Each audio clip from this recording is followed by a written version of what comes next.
About cloud computing architecture part 2. This is second unit of the cloud computing. In last video we are discussed about services of the cloud computing, infrastructure as a service, platform as a service and software as a service. Last video में आपके पास platform as a service के example मैं आपको बता नहीं पाई थी उस टाइम पर.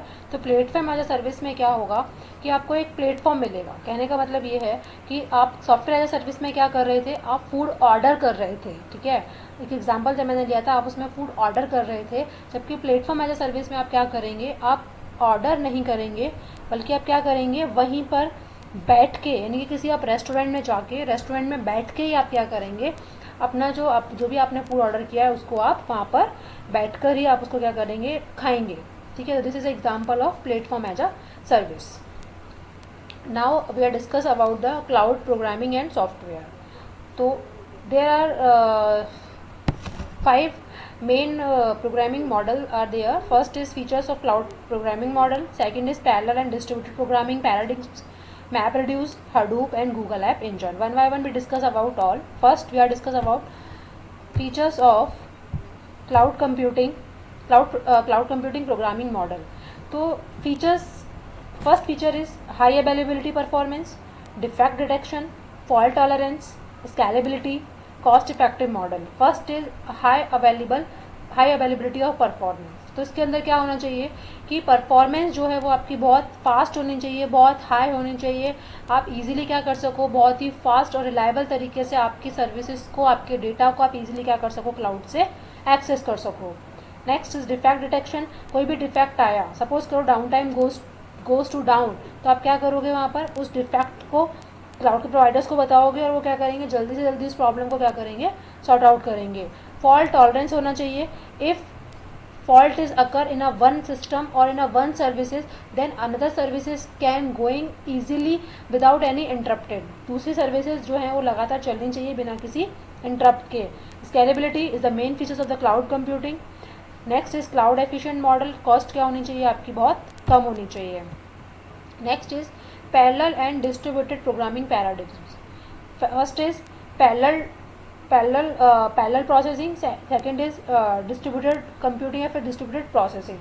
Parallel processors are tightly coupled. Sites can perform only local transaction here. Parallel computing is to execute multiple tasks using multiple processors simultaneously. Parallel के अंदर अपन क्या करेंगे, बहुत सारे मल्टीपल टास्क को अपन एक साथ बहुत सारे प्रोसेसर्स पे रन करेंगे.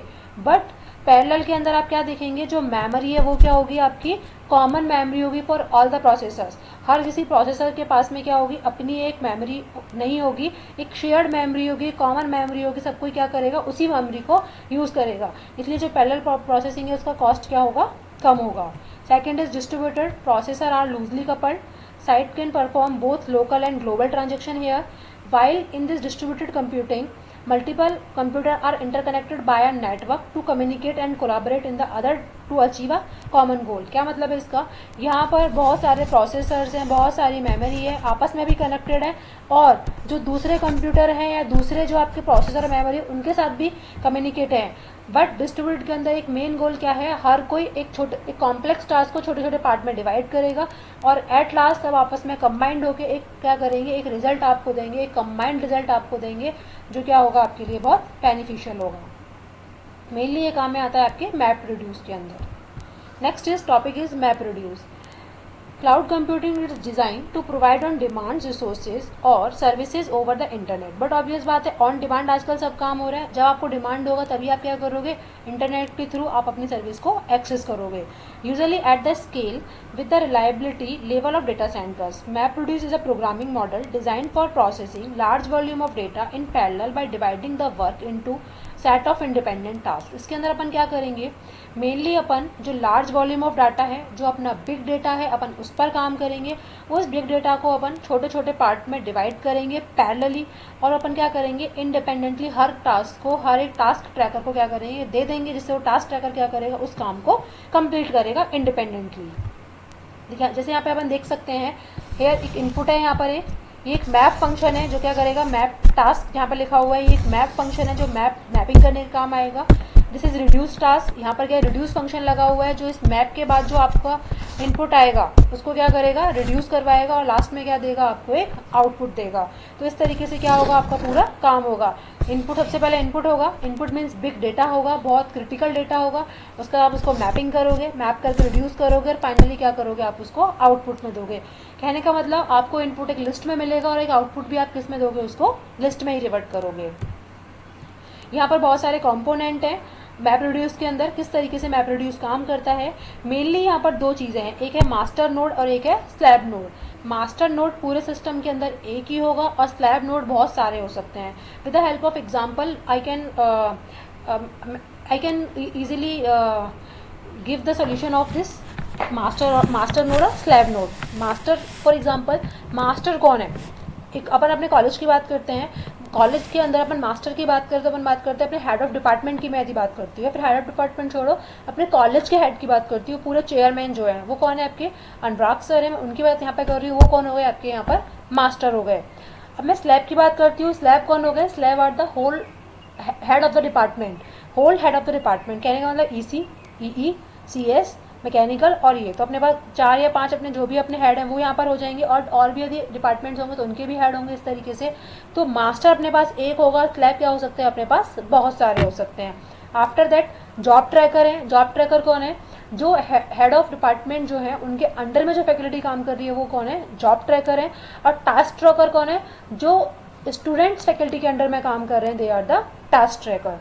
चारों समझ में आ गए होंगे। मास्टर एक ही होगा, स्लैब भी बहुत ज़्यादा नहीं होंगे लेकिन एक से ज़्यादा होंगे, जॉब ट्रैकर बहुत सारे होंगे और टास्क ट्रैकर तो बहुत सारे होंगे, जो क्या करेंगे, टास्क को ट्रैक करेंगे और कंप्लीट करने का काम करेंगे।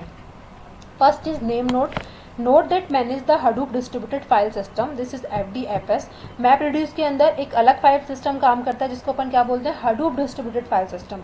हडूप अभी अपन आगे पढ़ेंगे, बट हडूप जो है वो किसके यहाँ पर काम करता है, मैप रिड्यूस के भी यहाँ पर काम करता है।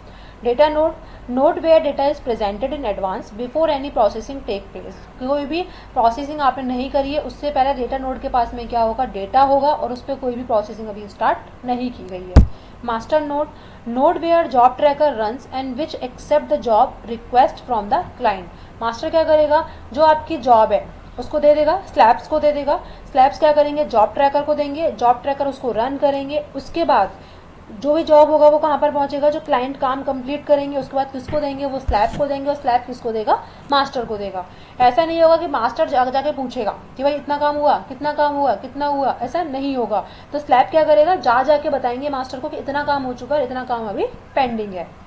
Next is slave node, node where map and reduce program runs. यहाँ पर क्या होगा, आपका जो भी आपके मैप है और वो जो मैप करेगा और क्या करेगा, रिड्यूस करेगा प्रोग्राम को, slave. Next is job tracker, schedule job and tracker that assign the job to the task tracker. Job tracker means faculty, faculty क्या करेगी, अपने काम को और अपने टास्क को किसको असाइन करेगी, टास्क ट्रैकर को असाइन करेगी। Task tracker tracks the task and report status to the job tracker. वो अपने टास्क को कंप्लीट करेंगे और किसको रिपोर्ट करेंगे, जॉब ट्रैकर को। कहने का मतलब स्टूडेंट किसको रिपोर्ट करेंगे, फैकल्टी को रिपोर्ट करेंगे। फैकल्टी किनको करेगी, हेड ऑफ द डिपार्टमेंट को, और हेड ऑफ द डिपार्टमेंट किसको रिपोर्ट करेगा, आपके चेयरमैन को। जॉब है a program is an execution of a mapper and reducer across a data set. Job क्या चीज़ है, एक प्रोग्राम है यहाँ पर जिसको आप एग्जीक्यूट करोगे मैपर और रिड्यूसर के थ्रू।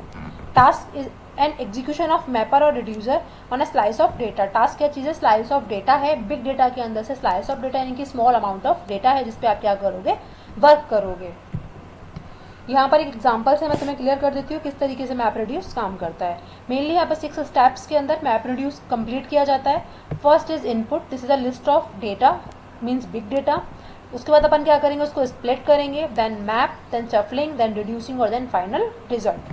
फर्स्ट आपके पास बहुत डेटा है, ये एक बहुत छोटा एग्जांपल लिया है, आपके पास डेटा क्या होगा, बहुत बिग डेटा होगा, but with the help of small amount of data we can easily understand the map reduce.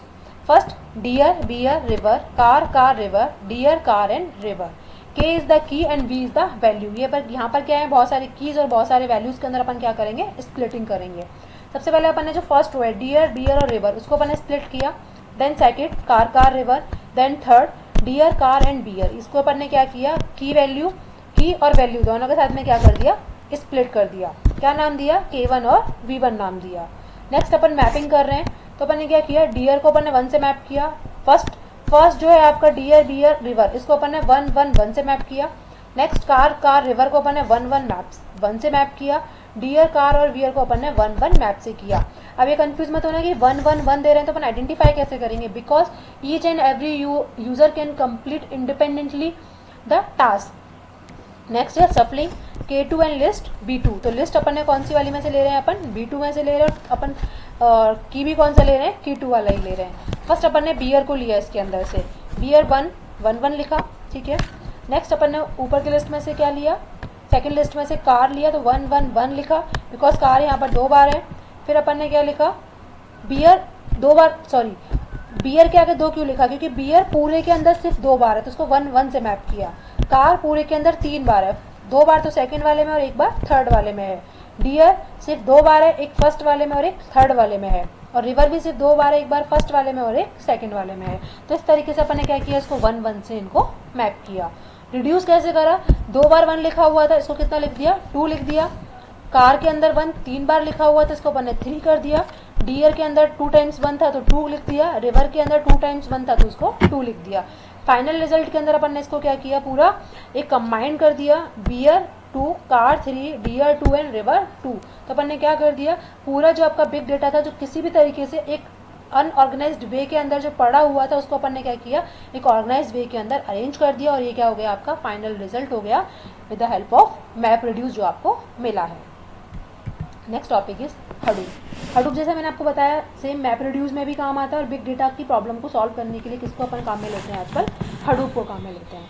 Hadoop is a distributed framework in big data which utilize programming model to process large data set across the multiple computers, whereas cloud computing is model where managing and accessing resources can be easily done from anywhere on the earth via internet. Hadoop क्या है, एक distributed framework है, कहने का मतलब एक open source software है जिसको आप क्या कर सकते हो, इजीली विदाउट पे या फिर फ्री ऑफ कॉस्ट या फिर very low of the cost आप क्या कर सकते हो, उसको इजीली ले सकते हो। जो क्या करता है, एक बहुत बड़ा बिग डेटा है उसकी प्रॉब्लम को सॉल्व करेगा। जो बिग डेटा के अंदर जितने भी क्या है आपके बहुत ज़्यादा अनऑर्गेनाइज डेटा है, उसको ये ऑर्गेनाइज करने के काम आएगा।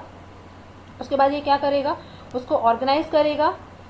उसके बाद क्या करेगा, एक प्रोसेसिंग करेगा, डेटा को पूरा प्रोसेस करेगा। प्रोसेस करने के बाद उसको क्या करेगा, ये प्रोसेस करने के बाद क्या करेगा, उसको मैनेज करेगा। और फिर उसके बाद क्या होगा, उसको कोई भी इजीली क्या कर सकता है, एक्सेस कर सकता है फ्रॉम एनीवेयर, बट उसके पास क्या होना चाहिए, इंटरनेट होना चाहिए। Hadoop is a collection of open source distributed processing framework that maintain the processing of data and big data application storage running on a multiple system। मैंने जैसा बताया ओपन सोर्स डिस्ट्रीब्यूटेड प्रोसेसर है, open source software है, maintain करेगा किसको, processing of data को, और big data की एप्लीकेशंस को क्या करता है, ये स्टोर और मैनेज करता है। यहाँ पे दिख रहा है आपको हडूप है, इसने क्या किया, बहुत सारी फाइल्स हैं यहाँ पर, big data application running on a system A.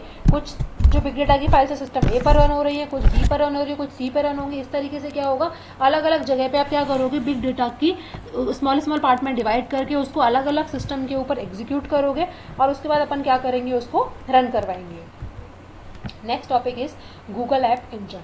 Google App Engine is a platform as a service and cloud computing platform for developing and hosting the web application in a Google managed data center। ये platform as a service है। सबसे बड़ी बात है कि Google App Engine is a platform as a service. ये platform as a service है, आपको यहाँ पे प्लेटफॉर्म प्रोवाइड किया जाता है जहाँ पर आप क्या कर सकते हो, अपनी सर्विसेज को ईजिली आप यहाँ पर डिप्लॉय और डेवलपमेंट कर सकते हो। Cloud computing platform for developing and hosting the web application. यहाँ पे आप अपनी एप्लीकेशन को क्या कर सकते हो, डेवलप कर सकते हो, और आप इनको वेबसाइट के ऊपर होस्ट करवा सकते हो। जिस भी चीज़ की रिक्वायरमेंट होगी वो आपको कहाँ से मिलेगी, गूगल ऐप इंजन से मिलेगी। Application are sandboxed and run across the multiple servers. बहुत सारे सर्वर्स के ऊपर आप उनको रन करवा सकते हैं। Google app engine is fully manage serverless platform for developing and hosting the web application at scale. Google app engine is an example of platform as a service. Google App Engine provide web developers and enterprises with access to Google scalable hosting।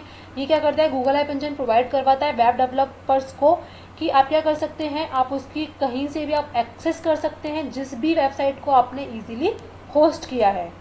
Google app engine support application which is written in Java, Python, Go and PHP। इसके अलावा कोई और language में लिखी गई होंगी तो वो सपोर्ट नहीं करता है। अभी इस पर काम चल रहा है, कंस्ट्रक्शन चल रहा है कि इसके अलावा जो और लैंग्वेजेज हैं उन पर भी क्या कर सके, ये इनको सपोर्ट कर सके, इन पर काम कर सके। Application Google app engine stored in the big table, Google big table. जो भी गूगल ऐप इंजन की एप्लीकेशंस हैं वो कहाँ पर स्टोर की जाती हैं, गूगल बिग टेबल के अंदर स्टोर की जाती है। गूगल बिग टेबल क्या चीज़ है, जिसके अंदर बहुत लार्ज अमाउंट ऑफ डेटा को आप क्या कर सकते हैं, स्टोर कर सकते हैं।